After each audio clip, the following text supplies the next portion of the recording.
Hey, beautiful people of the internet, how are you guys doing today? Hopefully great. So, DevStream 160 has just been concluded where DE revealed Warframe's first major update of 2022. So, on this list, we've got plenty of stuff to talk about, so it's going to be a little bit of a lengthier video. If you guys would like to support me on the channel any further, don't forget to hit the subscribe button for more Warframe videos. Without further ado, let's get this one on the road, shall we? So starting off strong, we have Garuda Prime. Now, just like every other Prime frame, there isn't really a performance difference. However, there is a major cosmetic difference, and also every time a new Prime frame does get released, DE usually just goes and gives it a prime polish, like the primal polish, like make the abilities look and feel like they're primed out. And of course, we are getting Garuda's signature weapons, and also there will be a link down to the description where you guys can go and view the full stream if you want all the minor details. Next up is we do have the new Cosmetic System, and essentially it's basically you're able to go and put textures onto your Warframe. So the first thing you guys need to do is to go and equip this thing called a Void Shell Skin. Now when this update does come out, DE is only going to be releasing these Void Shell Skins to 3 Warframes. Currently, at the time of making this video, we just know that Zariman is one of them. The other 2, however, we don't know. We're just going to have to wait and see until, the update itself does actually go and drop. And essentially, you'd be able to equip various types of meshes or materials onto your frame.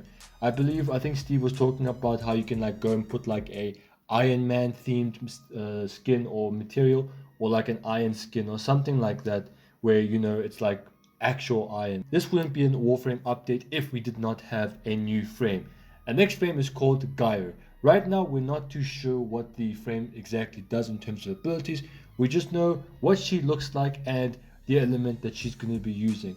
Now she's going to be using electricity, and DE did confirm that says that Gaia is not going to be a Vault 2.0, rather she's going to be a unique frame that just shares the same element as Vault. This is the Angels of Zariman update, and as a result of this update, not only are we going to be getting a few new game modes, but also we are going to be getting a new social space, just like the ones like Fortuna, Necrolis, and Cetus, etc.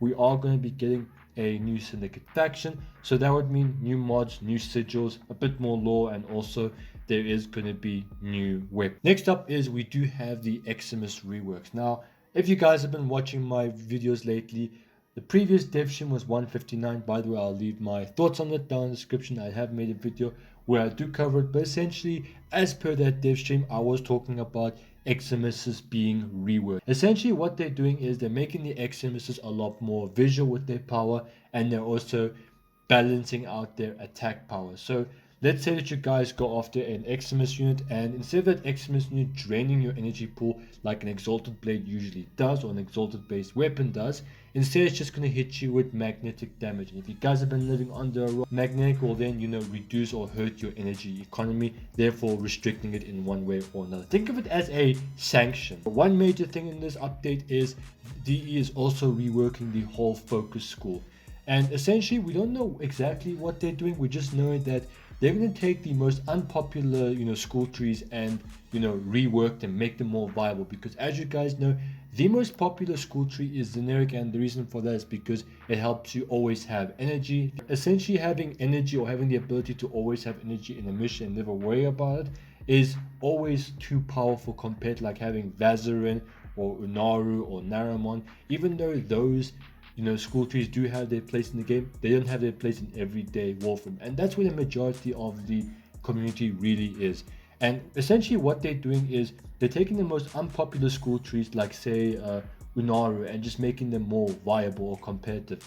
We don't exactly know what they're going to be doing, we just know that they're going to be making some nodes better, but what exactly does this mean for generic?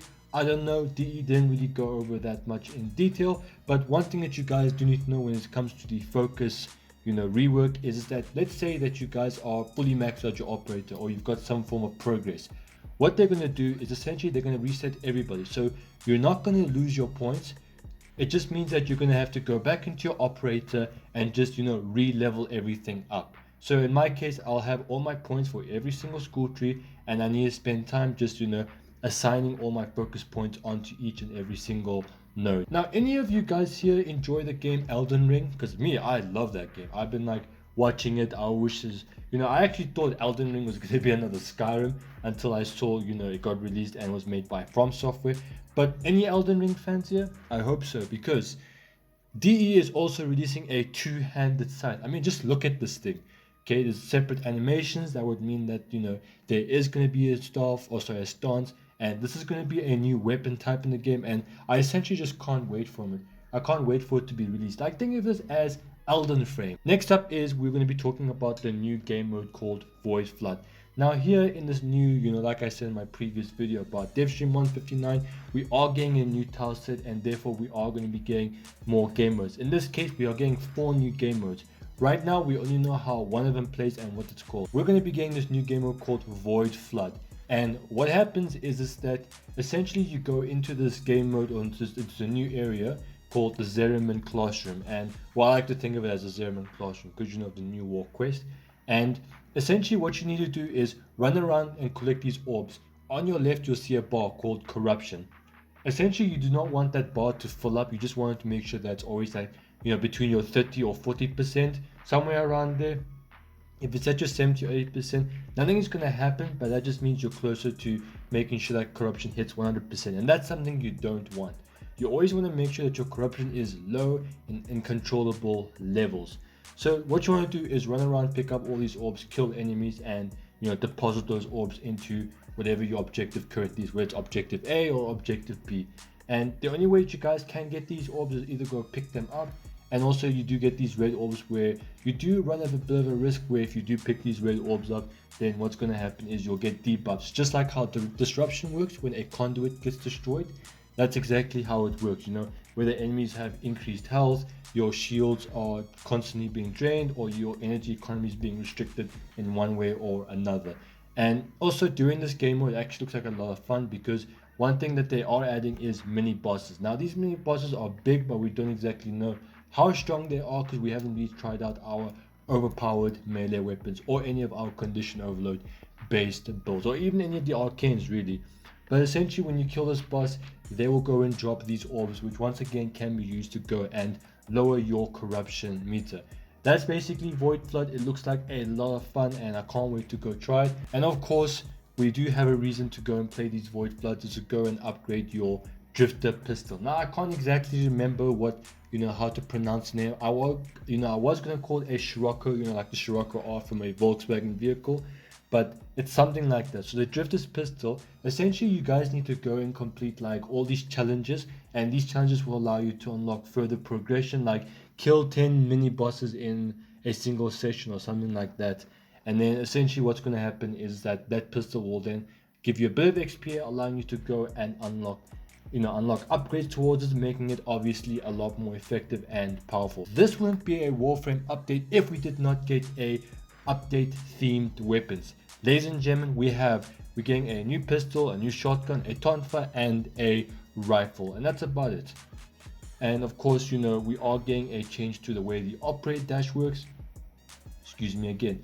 The way it's going to work is basically there's going to be more animations, and the way I see it, this could be a bit of a nerf to the operate dash, because let's be honest, when you're playing the Plains of Eidolon, it's not that bad, but I assure you that there is going to be some sort of restriction, I feel, just because being a veteran Warframe player, you do experience these things. I don't know what to say, but there's a lot of questions like what's going to happen to Generic, what's going to happen to Vazarin. Even though Vazarin's not really popular, it only caters to those endurance players, because Vazarin allows you to heal yourself at will, and at the same time gives you invulnerability frames, allowing you to just continuously take all the damage in the world and nothing can absolutely touch you.